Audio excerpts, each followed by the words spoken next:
त्यावेळच्या 13व्या शतकामध्ये सगळे संत महात्मे अभंग लेखन करत होते, पण प्रत्येक जण आपल्या अभंगामध्ये आपल्या जातीचा उल्लेख करत होतो, पण जनाबाईनं मात्र उल्लेखच केला नाही। मला प्रश्न पडला, जनाबाई इतरांपेक्षा वेगळी? अजून एक प्रकार मी बघायचा शोधायचा प्रयत्न केला। संत नामदेवरायांनी तत्कालीन काळातल्या सगळ्या संतांवरती काव्य लिहिलंय, मग चोखोबांवरती लिहिले, सावता महाराजांच्यावरती लिहिले, नरहरी सोनारावरती लिहिले, विसोबा ठेचरांवरती लिहिले, परिसा भागवतावरती लिहिले। सगळ्या संतांची चरित्र नामदेवरायांनी अभंगामध्ये मांडलेली आहे आणि मांडत असताना प्रत्येक संतांच्या जातीचा उल्लेखही नामदेवरायांनी आपल्या अभंगामध्ये केला आहे। प्रश्न आहे की संत जनाबाई नामदेवरायांची अखंड दासी म्हणून जीवन जगली, म्हणे नामयाची दासी। मग नामदेवरायांनी आपल्याच दासीला लहानपणापासून मरेपर्यंत आपल्याच घरात राहणाऱ्या एका कन्येला, एका स्त्रीला, की ज्या स्त्रीसाठी विठेवरचा विठ्ठल सुद्धा घरामध्ये यावा, त्या स्त्रीसाठी विठेवरचा विठ्ठल खाली येऊन त्या जनाबाईच्या डोक्यावर लोणी चोळावं, ज्या विठ्ठलानं विठेवर खाली येऊन रुक्मिणीला बाजूला सारून जनाबाईची पाठ दगडानं चोळावी, डोक्यामध्ये जास्त बुवा झाल्या म्हणून त्या विठेवरच्या जगाच्या मालकाने येऊन जनाबाईच्या डोक्यातल्या बुवा माराव्या, तो विठ्ठल एवढा जनाबाईसाठी वेडा होतो। त्या जनाबाईचं वर्णन करताना नामदेवरायांची लेखणी का थांबली हा प्रश्न आहे। आयुष्यावर लग्न न करता नामयाची दासी म्हणून एक विरुद्ध सांभाळणारी ही अग्निशिखा, ही अग्निशलाका आज महाराष्ट्राला तिची पुण्यतिथी साजरी करावी हेही माहीत नसावं यासारखं दुर्दैव समजलं। मी का म्हणतोय, संतांची सामाजिक योगदान काय आहे? गंगाखेड नावाच्या गावामध्ये जन्मलेली ही दमानी करुणची पोरगी पंढरपूरला येते, आई वडील मरण पावतात आणि नामदेवरायांच्या घरामध्ये कशी जाते माहित नाही आणि तिथं अखंड आयुष्य घालवते आणि कुणाजवळ काय मागावं याचं अत्यंत डोकदार चिंतन त्या जनाबाईच्या अभंगामध्ये आहे। राजन व्यवस्थावाचा एक मोठा साहित्यिक आहे, राजी ढेरे नावाचे एक मोठे संशोधक आहे, लरा पांगारकरांसारखे मोठी परंपरा महाराष्ट्राला लाभलेली आहे।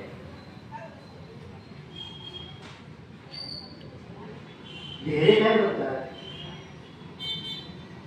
की जनाबाई हे इतिहासाला माहीत नसताना अलक्षित साधुत्व आहे, जनाबाई अस्पृश्य आहे, जनाबाई नीच आहे म्हणून तिची दखलच घ्यायची नाही असा एक संशोधकांनी पहिला आपल्या महाराष्ट्रामध्ये पडला केला। पण अनेक विचारवंत सहज बघून जातात। रोकले पात्र नावाचा जो ग्रंथ राजन व्यवस्थांचा आहे, त्या ग्रंथाच्या प्रस्तावनेमध्ये म्हणतात, भारतीय तत्वज्ञानाची उंची ज्या उंचीवर घेऊन जाणारी जर महाराष्ट्रातली कोण महिला असेल तर तिचं नाव जनाबाई आहे। हे सामाजिक योगदान आहे। वारकरी संतांचं योगदान काय हा प्रश्न ज्यावेळेला माझी मी मनाला विचारतो तेव्हा 1975 ते 1985 हे दशक या भारतामध्ये, या महाराष्ट्रामध्ये स्त्री मुक्ती चळवळीचं दशक मानलं गेलं जगामध्ये। जागतिक महिला दिन 8 मार्चला साजरा होतो आणि त्याची सुरुवात 1975 पासून सुरू झाली। स्त्रियांनी स्त्रियांच्या स्वत्वासाठी, स्त्रियांनी स्त्रीच्या अधिकारासाठी दिला गेलेला लढा म्हणजे स्त्रीवाद। हा विषय स्त्रीवादाचा आहे। तुम्ही आपण सगळे थोडेसे वाचन आहोत म्हणून बोलत जाते, पण स्त्री जन्मा येऊन न माझे उदास साधू संता मज आयुष्य गेले असं स्त्री जन्माचं अत्यंत अभिमानानं स्वागत करणारी जनाबाई आम्हाला माहीत असायला हवी। आणि फेमिनिझम नावाचा जो प्रकार आहे चंद्रगाड्यात, स्त्रीवाद जरा बनूया, स्त्रीवादी साहित्य जरा बनूया. त्या स्त्रीवादाच्या साहित्याला कधीच मोठमाती देऊन 13व्या शतकामध्ये जनाबाईनं स्त्रीवाद मेटकरीसह मांडून झाला. दोईचा पदर आला खांद्यावरी, म्हणल्या बाजारी जाईल हाती घेईन काल खांद्यावरी विना, आता माझ्या मनात कोण तरी पंढरीच्या पेठे मांडिये पाल मनगटावर ते नखाला तुम्ही जणीवरी देवा, झाले मी येसवा रेखाले केशवा घर तुझे. असा चोखदार स्त्रीवाद मांडणारी जनाबाई नामदेव याच्या कीर्तनामध्ये तयार झाली. आणि खरं सांगू, महाराष्ट्रामध्ये संत नामदेवांच्या पासून ज्ञानदेवांच्या पासून ते निळोबाईंच्या पर्यंत मोठी वैभवशाली समृद्ध परंपरा महाराष्ट्रात लावली गेली संतांची. पण ह्या सर्व संत वेळामध्ये ह्या देवाला आई बहिणीवर शिव्या देणारी एकच होती गेली, संत जनाबाई. अरे अरे विठ्ठल माईच्या कारड्या, तुझी राजधडकी झाली, जन्म सावित्री सुना झाली, तुझं गेलं मन, तुला पाहून काळ रड, उभी राहुली अंगणी शिव्या देत दासी जणी. हा अधिकार फक्त ज्या महिलेनं प्राप्त केला, ती महिला सर सांगून जातो, संत जनाबाई या मातंग समाजाचे आहे. कुणालाच माहित नाही. मी जनाबाईच्या जातीचा शोध घेतला, थोडासा आगाऊपणा केला. गंगाखेडला गेलो, तिथल्या लोकांना काहीच माहिती नाही, माहीतच नाही. सगळ्या कीर्तनकारांना मी जाऊन पायावरती नतमस्तक करून विचारलंय, जनाबाई कोणाच्या. सगळ्या संतांची मला जाती माहित आहे, त्यांच्या अभंगाच्यातून दिसून येत आहे. जनाबाईचीच दिसणार. संतांचं सामाजिक योगदान मेटकरीसर काय आहे? नामदेवरायांच्या कीर्तनामध्ये जर नामदेवराय संत झाले नसते आणि नामदेवरायांनी आपल्या वारकरी पंथामध्ये जनाबाईला स्वीकारलं नसतं तर खरं सांगू, सुंदर माझे जाते गे गेले ते भौतिके ओया गाऊ कौतुके तू येरे बा विठ्ठला, असं जात्याची ओवी सुद्धा या मराठी माणसाच्या तोंडात आलीच नसती. हे योगदान संतांचं आहे. काय केले जनाबाईनं, नक्की काय केलंय?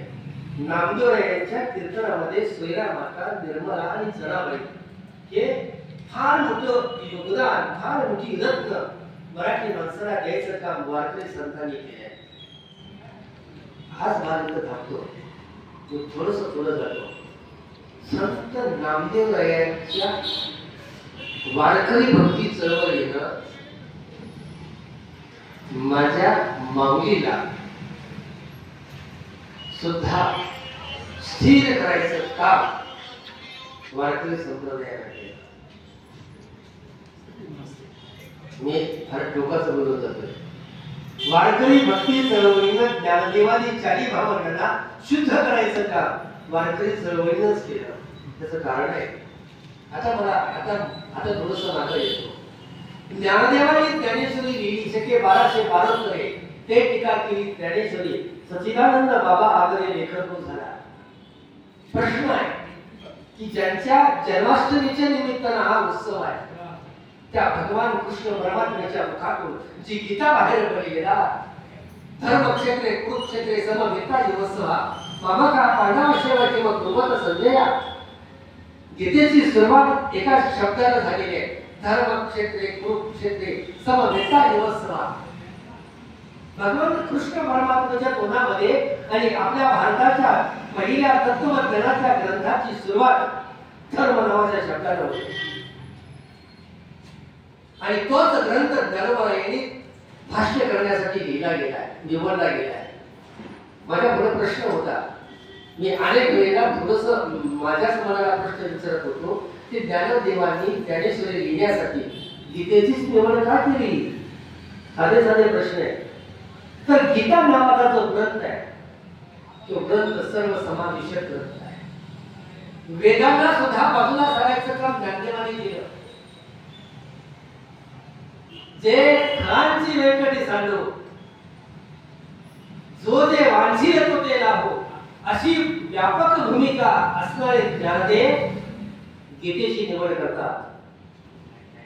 साधं लिहित आहे पण गीतेची निवड का करतात तर ती भगवान कृष्ण परमात्म्यानं सांगितले म्हणून करतात. भगवान कृष्ण परमात्म्यानं काय सांगितलं हा भाग महत्वाचा आहे. तुम्ही अजूनही थोडंसं बारकाईनं बघा बरं का. तुम्ही ज्ञाती माणसं आहात. वारकरी संप्रदायाच्या सत्याची सांगता कार्याच्याच कीर्तनानं होत असते. सत्याची सांगता कार्याच्या कीर्तनानं होत असताना कीर्तनकार कार्याचेच अभंग घेत असतो. आणि त्याच्यामध्ये घेत असताना एक आचारसंहिता आहे. चरित्र ते उच्चाराने दिले गेले गोकुळी. भगवान कृष्ण परमात्म्यानं गोकुळामध्ये जे चरित्र केले ते चरित्राचं वाचन करायचं, वर्णन करायचं का कीर्तनकारांना कार्याच्या कीर्तनामध्ये करायचं असते. आता साधन गणित आहे. कृष्ण परमात्मा की ज्याला आपण जन्माला घालणार आहोत 15 ऑगस्टला, प्रत्येक वर्षी जन्माला आपण घालतोय. तू ये बाबा, तू ये बाबा. कृष्णा, कृष्ण हे काय आहे? अनेक विचारवंतांनी कृष्ण मांडण्याचा प्रयत्न केला.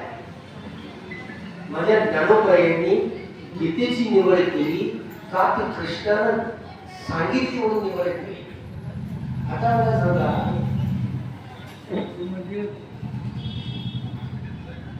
कृष्ण वारकरी संप्रदायानं पूर्णतः स्वीकारलेली देवता. माझ्या पुढं शेतकरी सरांनी हळदोपण टाकलं असतं तर मी विवेचन वेगळं केलं असतं.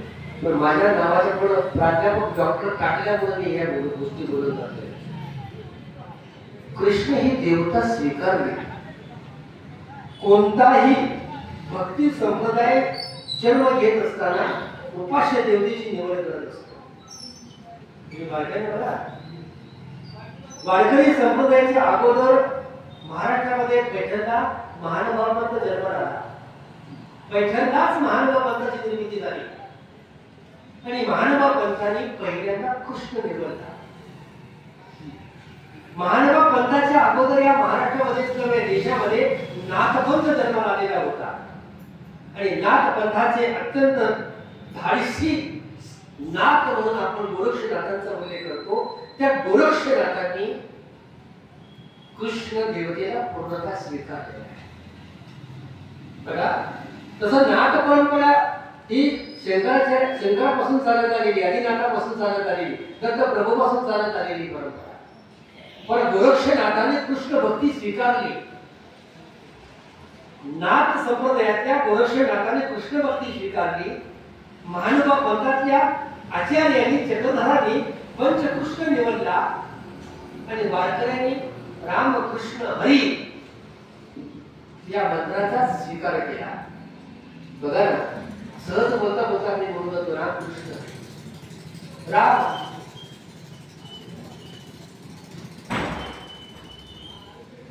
राम जय श्रीराम, जय श्रीराम म्हणणं वेगळं आणि रामराम म्हणणं वेगळं आणि रामकृष्ण हरीतला राम म्हणणं वेगळं. हा भाग आहे. थोडासा माझा मार्ग वेगळा आहे लक्षात घ्या. मी थोडस अजूनही बारकाईने विचार करायचा प्रयत्न करतो. राम आहे, कृष्ण आहे, हरी कुठं आहे? हरी कुणाला म्हणायचं? साधारण काय हे थोडस आपण चिकित्सक पद्धतीने बघूया. तुम्हाला उगाच हे देवाची कथा सांगू, ते देवाची कथा सांगू, मला काही इथं टाइमपास करायचा नाही. बघा ना, राम आहे. राम हा काळाचा पुत्र दशरथाचा, अनादी काळाचा आत्माराम तुकोबाई वर्णन करतात. तैसा रंगामध्ये मी रामो असता सर्व सुखात सारामो की भ्रांतीशी कामो विषयावरील हा ज्ञानेश्वरांचा राम आम्हाला माहित आहे. त्या रामाचा राम आम्ही घेतला, कृष्ण आम्ही घेतला, देवकीचा घेतला, यशोदेचा घेतला, वसुदेवाचा घेतला, नंदाचा घेतला, राधेचाही कृष्णाने घेतला. पण हरी कुठला घेतला? आमच्या वारकरी संप्रदायाचा मूलमंत्र आहे रामकृष्ण हरी विठ्ठल केशवा, मंत्र हा जपावा सर्व काळ. मग वारकरी संप्रदायाने जो स्वीकारलेला रामकृष्ण हरी, हरी म्हणजे नक्की कोण आहे? पंढरपूरच्या विठ्ठलाला विठोबा म्हणतात, विठोबा रखुमाई म्हणतात, पांडुरंग म्हणतात. हरे प्रभू सागर होते हरी.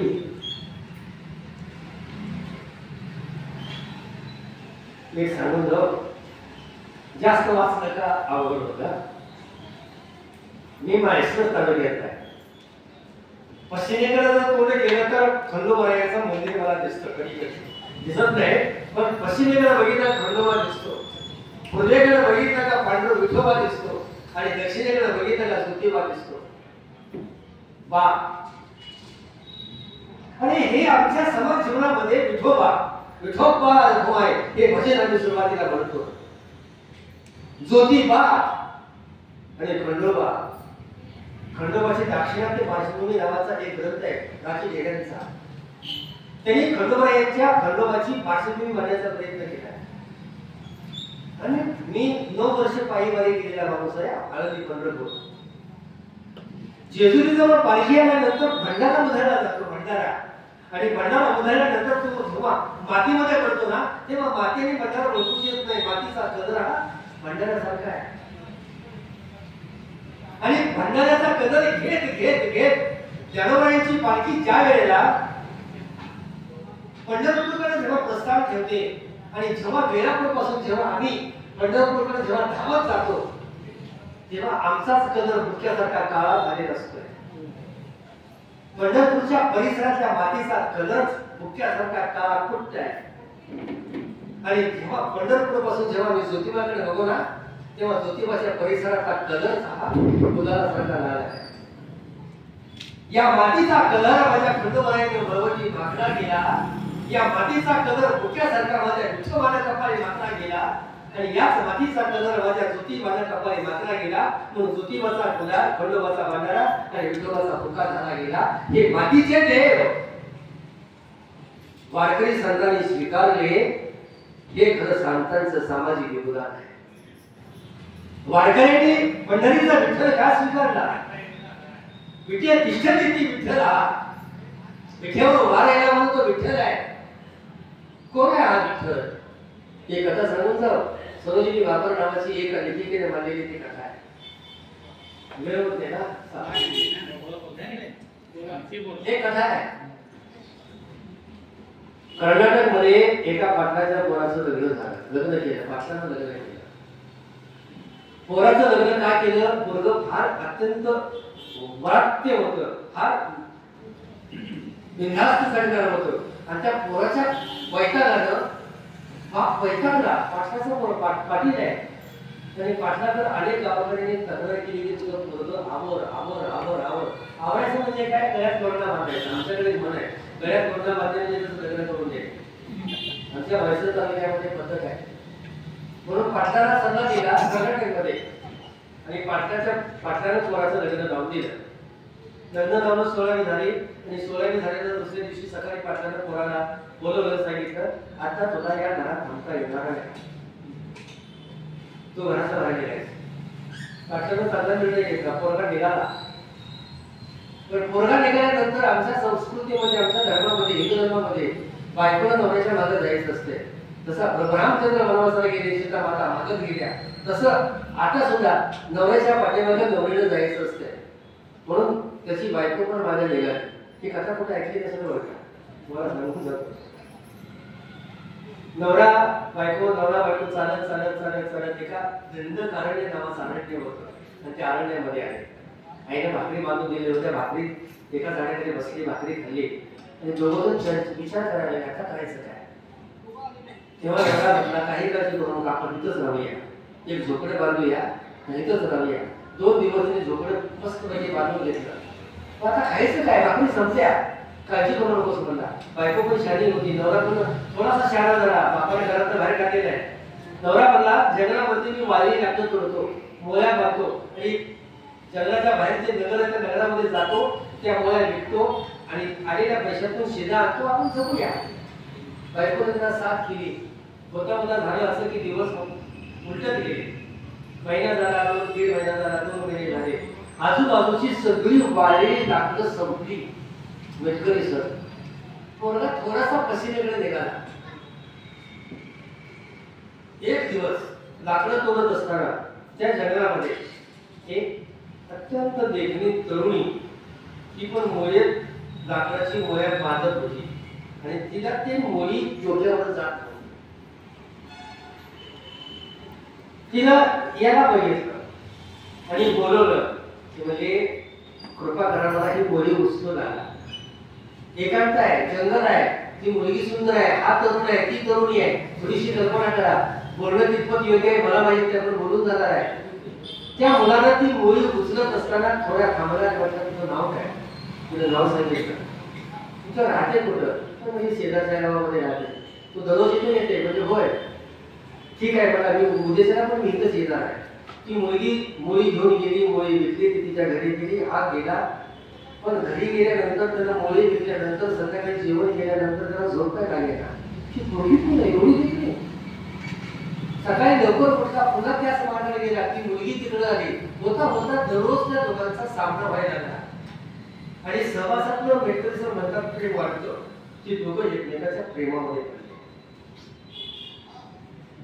बरं, नवरा दुसऱ्या स्त्रीच्या प्रेमात पडलेला हे बायकोला पटकन कळतं. म्हणून त्या पोराच्या बायकोला जाणीव झाली की हे कुठेतरी गुंतलेलं दिसतंय. ती शहाणी होती. गुपचूप ह्याचा शोध लावूया. आता जसं बायका नवऱ्याचे मोबाईल चेक करतात तसं तिच्या काळात मोबाईल नव्हता. ती बिचारी म्हणजे आता ठीक आहे, हे पाठवून ते नोकर ना ह्याच्या पाठीमाला आपण जायचं. मग हे दोघं पूर्णपणे एकरूप झालेले होते. मग एक त्या दिवशी काय तर दिवस चांगला वेगळा असेल, पण ती नटून थटून मुलगी आलेली आहे, त्याची प्रेयसी. हा पण गेलेला आहे. ती केस पीस असे मिसळलेले आहेत, केसात हार घातलेला आहे. ती आलेली आहे, हा बसलेला आहे. ती पण तिथं बसलेली आहे. बसून वैतागल्यानंतर ती झोपली आणि ह्याच्या मांडीवरती डोकं तिने ठेवलं. ह्याची सगळी बायको मागून नक्की काय चाललंय हे बघत होती. पण ह्या प्रियकर प्रेयसीचा संवाद सुरू आहे आणि संवाद करत असताना प्रेयसी प्रियकरा म्हणते, सख्या तुझं लग्न झालंय मला माहित आहे, तरी मी तुझ्या प्रेमामध्ये पडलेले आहे, तूही माझ्या प्रेमात पडलाय. आणि जर हे समजा चुकून जर लोकांना कळलं तर रे तू काळजी करू नको म्हणला. मी तुला गळ्याला बांधेन, मी तुला गळ्याला बांधेन हा शब्द आहे मला. तेवढ्यामध्ये ह्याची सगळी बायको पुढे उभा राहिली. काय प्रसंग झाला असेल बघा. ही मुलगी पटकन उठली, घाबरली, आतमध्ये ही बाई मला सोडणार नाही म्हणून ती पळत गेली आणि योगायोगानं वाटेवरती मोठीच्या मोठी एक बारं होती, त्या बांधावरती उडी टाकली. पण ती मरेल म्हणून हा हिच्या पाठीमध्ये तेवढेच वेगाला पळाला. पण पळत जात असताना बारं जवळ आली, तिनं उडी मारली. तेवढ्या उडी मारून तिथं धरलं, पण तिचं डोक्याचे केसच हातात आले. केसामध्ये मारलेला गजरा त्याच्या हातामध्ये आला. तिचा देह त्या बांधवत पडला. तेवढ्या त्याची बायको जवळ आली. बायकोकडं त्यानं बघितलं, तिच्याकडे त्यानं बघितलं आणि हातात त्या गजऱ्याकडे त्यानं बघितलं. म्हणला 10 मिनिटापूर्वी तुला शब्द दिलाय, वचन दिलंय, तुला मी गळ्याला बांधेन. त्यानं तोच हार घेतला आणि गळ्यात बांधला. तोच हार म्हणजे विठ्ठलाच्या गळ्यातील तुळशीची माळ. ही सरोजिनी बाबांना सांगितलेली कथा आहे. अशा काही लोककथा पंढरपूरच्या विठ्ठलाच्या संदर्भामध्ये रूढ झाल्या गेल्या आणि त्या विठ्ठलाला पूर्ण आमच्या वारकरी संतांनी स्वीकारला. वारकरी संतांनी का स्वीकारला तर तो विठेवर उभारला म्हणून स्वीकारलाय. हो बघा ना, साधं गणित आहे. आपण थोडस बौद्धिकतेने विचार करायचा प्रयत्न करूया. कृष्णाची मंदिरं जगभरामध्ये आहेत, जगभरामध्ये मंदिर आहे. पण मंदिरामध्ये कृष्णाच्या हातामध्ये सुदर्शन कुठंच नाही. हो आहे ती बासरी आणि बासरीला 9 छिद्र असतात. ती बासरी आहे, ती मुरली आहे. या देहाला पण 9 छिद्र आहेत ना. कानोबा तुझी गोगरी चांगली का आम्हाशी दिली वागू रे, असं ज्या वेळेला ज्ञानोबाला विचारतात, कानोबा म्हणजे कृष्णा तुझी घोंगडी चांगली आहे. कृष्णाच्या हाताची बासरी, त्या बासरीला 9 छिद्र आहेत आणि आपल्या देहाची जी बासरी आहे त्या बासरीला पण 9 छिद्र आहेत. कानोबा तुझी भोंगली चांगली आमासी का दिली वांगू रे. हा देह 2 ठिकाणी छिद्रानं फाटलेला आहे. कृष्ण ही देवता संयमाची देवता आहे. कृष्ण ही देवता तत्वज्ञानाची देवता आहे. कृष्ण ही देवता एकरूपतेची देवता आहे. कृष्ण ही देवता समानतेची देवता आहे. आणि तेच देवतेचं प्रतीक म्हणजे हा विठ्ठलचा विठ्ठल आहे.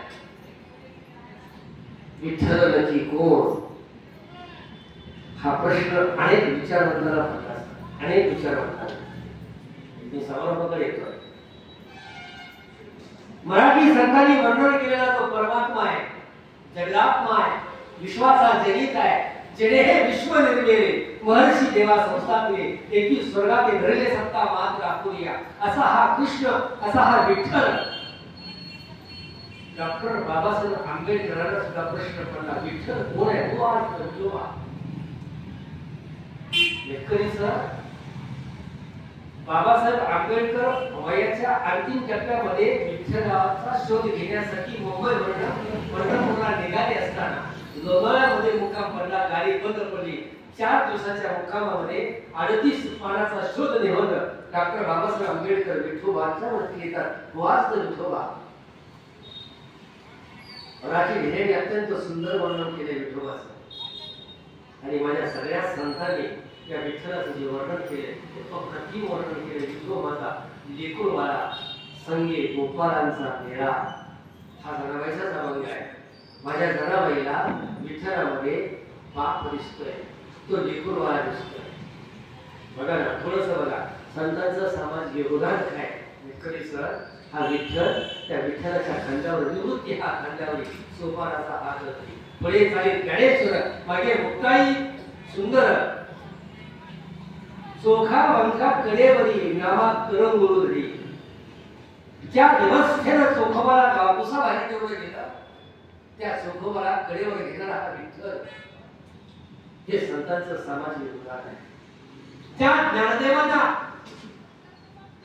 धर्म व्यवस्थेला धर्म बाह्य ठरवलं गेलं, त्या ज्ञानदेवांच्या थोरल्या बंधूला खांद्यावर घेणारा विठ्ठल हे संतांचं सामाजिक योगदान आहे. ज्या ज्ञानोबांना मांडव भाजायला सुद्धा व्यवस्थेनं नाकारलं, त्या ज्ञानोबाच्या साठी नामा म्हणे देवा लोकला दिन कर बाप ज्ञानेश्वर समाधिस्थ असं वर्णन नामदेवराय करून जातात. त्या नामदेवरायांचं कर्तृत्व, त्या ज्ञानदेवांचं कर्तृत्व संतांनी समाजासाठी जे योगदान दिलं ना, ते योगदान हे संतांचं योगदान होतं. म्हणून त्या संतांच्या सामाजिक योगदानाचा परिपाक म्हणून आज माझ्या वस्त्यांवरती सुद्धा कृष्णाष्टमी साजरी होते. आणि हा कृष्ण नक्की कोण आहे? यमुनेच्या काठावरती 18 पगड जातीतल्या पोरांच्या सुगरे एकत्र करून कोणता धमाल दे धमाल आपल्या गाई गळ्यात राजागिरी झाला, कृष्ण सिंहासनी बसला असा हा कृष्ण म्हणजे समतेचं प्रतीक आहे. आणि म्हणून भारतीय संविधानानं न्यायालयामध्ये जो ग्रंथ ठेवला तो ग्रंथ म्हणजे समतेचं प्रतीक असणारा ग्रंथ म्हणजे श्रीमद भगवद्गीता आहे. गीतेवर हात ठेवून शपथपूर्वक खरं सांगेल कुठे सांगणार हा गीता ग्रंथ आहे. स्त्रियो वैश्यास्त्रता शूद्रास्तेती परमगती असं म्हणणारा कृष्ण परमात्मा आहे. आणि मगाशी मी बोलून गेलोय, गीतेची सुरुवात त्या कृष्ण परमात्म्याच्या मुखातून झाली ना, तो कृष्ण आमच्या सामान्यातला आहे. पण आज खरं सांगू का, कृष्णाला आज वेगळंच मध्ये द्यायचा प्रयत्न चालू काळामध्ये होता. वेगळंच त्याला त्याची काहीच गरज नाही. माझे अत्यंत जीवन मित्र प्राध्यापक आहे, प्राध्यापक आहे, जवळचा प्राध्यापक आहे, बाकी नाही. आरोग्याचं जे मंदिर आहे ना, ते मंदिर त्यांच्या जागेवर आहे. त्यांना म्हटलं कृष्णाने लोकांना असं कुंपण का ठेवायला लागलाय? कृष्ण मोकळा आहे हो. आजही माझ्या एखाद्या मागाच्या घरामध्ये जर एखादा पोरगा जन्माला आलं तर त्याची आई म्हणते माझा बालकृष्ण आहे. साधं गणित आहे. एखाद्या उच्च वर्णामध्ये जरी कृष्ण एखादा मुलगा जन्माला आला तरी माझा बालकृष्ण आहे. म्हणजे ब्राह्मणाच्या भिमऱ्यापासून मागाच्या सुधीपर्यंत जे नाव लोकप्रिय झालं गेलं ते नाव म्हणजे कृष्ण आहे. आणि त्या कृष्णाचा परिपूर्ण तो अवतार जो आहे तो अवतार आमच्या वारकरी संतांनी स्वीकारला आहे. आणि म्हणून प्रत्येक संतांनी कृष्ण महात्म्याचं कृष्ण परमात्म्याचं वर्णन करत असताना गवळणी नावाचा जो प्रकार आहे तो प्रकार प्रत्येक संतांनी वयाच्या शेवटच्या टप्प्यामध्ये लिहिला गेला आहे. प्रत्येक संतांच्या गवळणी आहे. नामदेवांची गवळण आहे, ज्ञानोबाईंची गवळण आहे, नाथांची गवळण आहे, एकनाथांची गवळण आहे, तुकोबाईंची गवळण आहे, निरोबाईंची गवळण आहे. आणि त्या सगळ्या गवळणी सगळ्या संतांनी वयाच्या शेवटी लिहिलेले आहेत. का लिहिल्या? जशा गोपी कृष्णाशी एकरूप झाल्या तसं भक्तांना देवाशी एकरूप व्हावं हे सख्य भक्ती. सख्य म्हणतोय की मधुरा भक्ती ही सख्य भक्ती आमच्याही वाट्याला यावी. म्हणून कोणत्याही समारंभाची वारकरी संप्रदायाच्या समारंभाची सांगता एक कार्याचे कीर्तनाला होत असते. का होते? ते सख्य भक्त निभक्त तू देव ऐसे करी नको ब्रह्मज्ञान आत्मस्थिती भाव निभक्त तू देव ऐसे करी ही धारणा प्रत्येक संतांची होती. हीच धारणा प्रत्येकाच्या मनामध्ये निर्माण व्हावी आणि प्रत्येक गोकुळाष्टमीला आमच्या मनामध्ये कृष्णाचं समरूपतेचं दर्शन घडावं. आणि ते दर्शन ज्या संतांनी आम्हाला घडवून दिलं त्या संतांचंच खरं सामाजिक योगदान. शेवटी सांगून जातो संतांचं सामाजिक योगदान काय? जर माझ्या ज्ञानोबाईंनी कृष्ण परमात्म्याच्या मुखातून अभिव्यक्त झालेली गीता जर ज्ञानेश्वरीच्या रूपानं मराठी भाषेत आली नसती तर अनेका वाचली नसती. हे मराठीची नगरी ब्रह्मविद्येचा सुखालो करी घेणे देणे सुख शिवरी तो दिया जगा असं म्हणणारे ज्ञानदेव मराठीचा अभिमान बाळगतात. ती माझ्या माय भाषेमध्ये ज्ञानोबाईंनी आम्हाला गीता समजून सांगितली ते किती मोठे योगदान आहे. ज्या नामदेवांनी कीर्तनाच्या माध्यमातून अभंग नावाचा छंद आमच्या मध्ये रुजवला त्या नामदेवांचं किती योगदान आहे. आणि ह्या सगळ्यांचा कळस म्हणजे जगद्गुरु तुकोबराय झाले. त्या तुकोबरायांनी तर कळसच केला. तुकोबराय हे फार वेगळं असं व्यक्तिमत्व आहे. तुकोबरायांचा आपण उल्लेखच इथं करतो. तुकोबराय या मंदिराचे कळस झाले. ह्या पायापासून मंदिरापर्यंत सगळेच लोक इथं आले. हेच खऱ्या अर्थानं वारकरी संतांचं सामाजिक योगदान आहे. आणि हे योगदान त्यांनी दिलं म्हणून आज महाराष्ट्र बिहार सरकार नाही, आज महाराष्ट्र उत्तरेतल्या एखाद्या राज्यासारखा नाही. हा महाराष्ट्र संतांचा महाराष्ट्र आहे. याचं कारण आहे संतांनी आमच्यातला माणूस जागा केला. जे जे भेटे भूत माऊली बोलून जाते ते ते माणीचे भगवंत हा भक्तियोग निश्चित जाणं असणार माझा तुकोबरायांचा भंग आहे. सगळं संतांनी आम्हाला सांगितलं. म्हणून आम्ही माणूस म्हणून तरी जगण्याच्या पात्रतेचं राहू. हेच मोठं कार्य संतांच्या सामाजिक कार्याचं आहे. हेच सामाजिक योगदान संतांचं आहे. हे पुन्हा एकदा आपण बारकाईने बघायला हवं. संतांचं सामाजिक योगदान काय किंवा संतांच्या साहित्याची सामाजिक फलश्रुती नावाचा एक गंमासाधारणचा ग्रंथ पण आहे. फार विस्तारून लिहिला गेलाय. ती तात्विक भाषा न घेता मी आपल्या समोर थोडस एका तत्वनिष्ठ पद्धतीनं थोडस एक संशोधनात्मक भूमिकेने तुमच्या समोर विषय मांडण्याचा प्रयत्न केला. तर संतांचं योगदान अजूनही खूप आहे. संत होते म्हणूनच आज माझ्यासारखा माळशिरस तालुक्याचा एक होनमाळे नावाचा पोरगा आज तुमच्या समोर उभा केला. हेच खऱ्या अर्थानं संतांच्या सामाजिक कार्याचे योगदान आहे. धन्यवाद. सर पुन्हा एकदा तुम्हाला धन्यवाद देतो. भंडारी सरांनी इथे मला संधी दिली. परंपरा फार मोठी आहे या व्यासपीठाची. त्या व्यासपीठाच्या परंपरेचा चिऱ्यातला एक वाळूचा खंड होण्याचं सौभाग्य आज मेटकरी सर आणि भंडारी सरांमुळे लाभलं. तुम्हा सर्वांच्या चरणावर नतमस्तक होतो आणि या ठिकाणी थांबतो. धन्यवाद.